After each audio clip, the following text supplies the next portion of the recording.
Watch out that no one deceives you. For many will come in my name, claiming, I am the Messiah, and will deceive many. You will hear of wars and rumors of wars. But see to it that you are not alarmed. Such things must happen.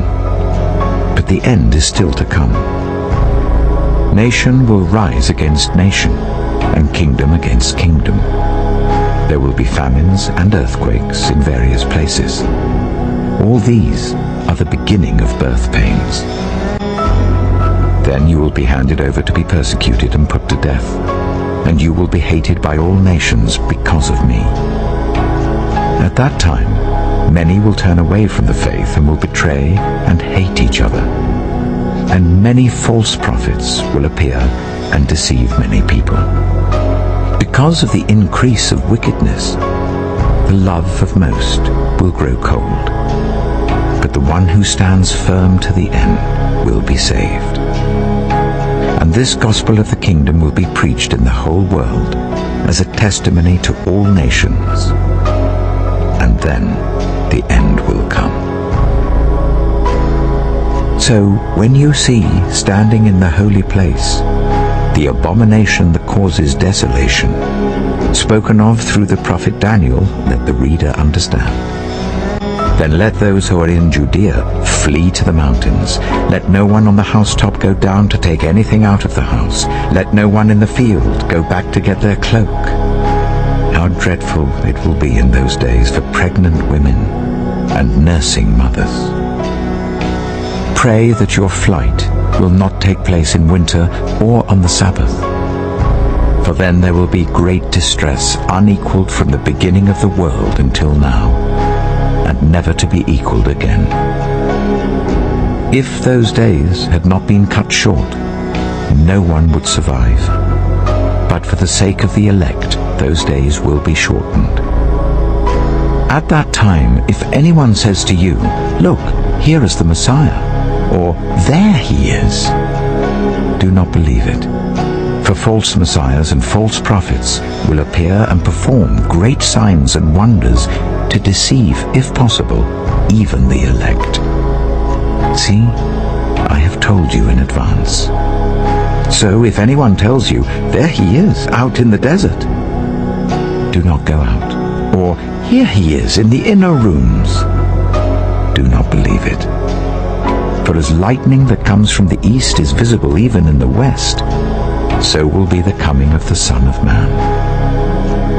Wherever there is a carcass, there the vultures will gather. Immediately after the distress of those days, the sun will be darkened and the moon will not give its light. The stars will fall from the sky, and the heavenly bodies will be shaken. Then will appear the sign of the Son of Man in heaven. And then all the peoples of the earth will mourn when they see the Son of Man coming on the clouds of heaven with power and great glory. And he will send his angels with a loud trumpet call, and they will gather his elect from the four winds, from one end of the heavens to the other. Now learn this lesson from the fig tree. As soon as its twigs become tender and its leaves come out, you know that summer is near. Even so, when you see all these things, you know that it is near, right at the door.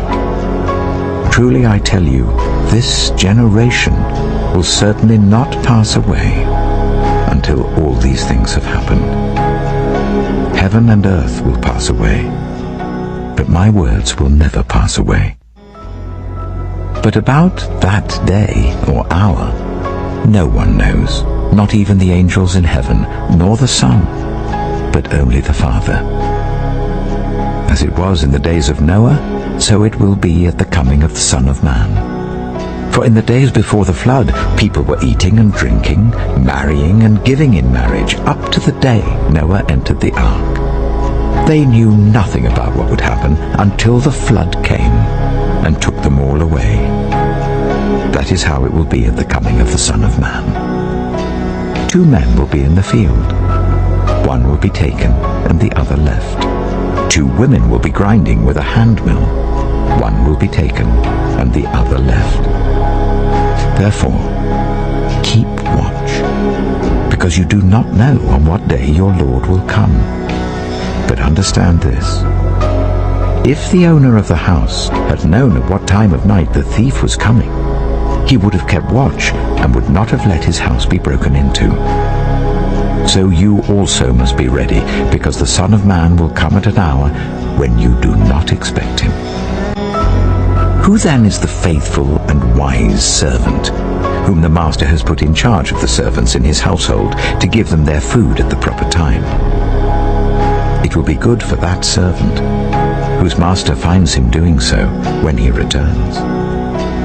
Truly I tell you, he will put him in charge of all his possessions.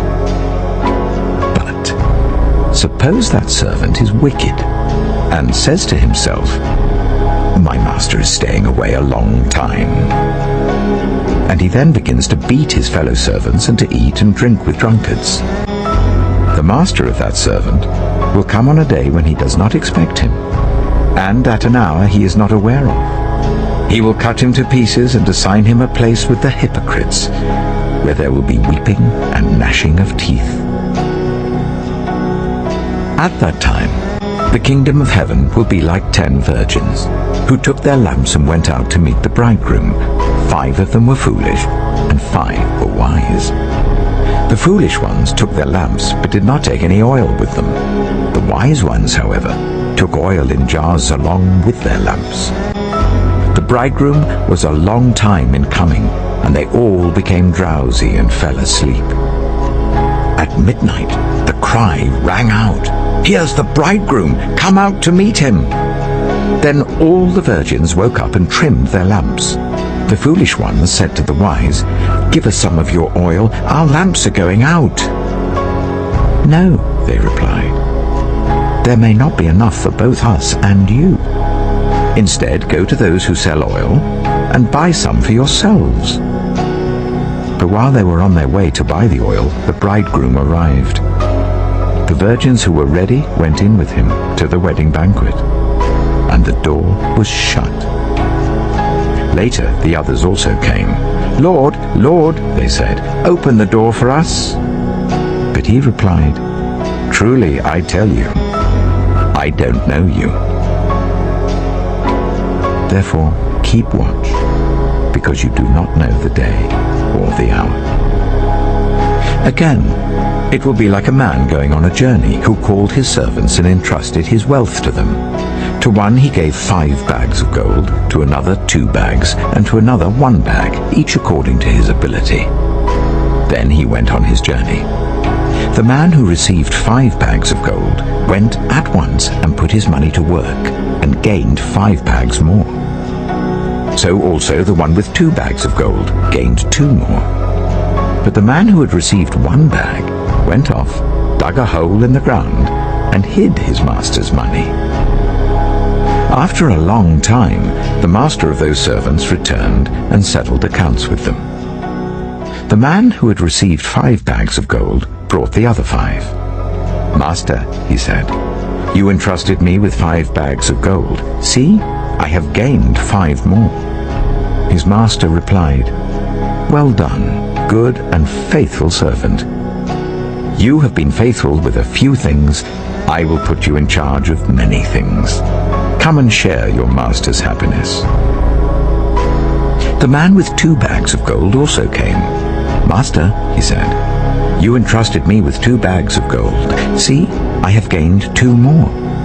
His master replied, "Well done, good and faithful servant. You have been faithful with a few things. I will put you in charge of many things. Come and share your master's happiness." Then the man who had received 1 bag of gold came. "Master," he said, "I knew that you are a hard man, harvesting where you have not sown and gathering where you have not scattered seed. So I was afraid and went out and hid your gold in the ground. See, here is what belongs to you." His master replied, "You wicked, lazy servant.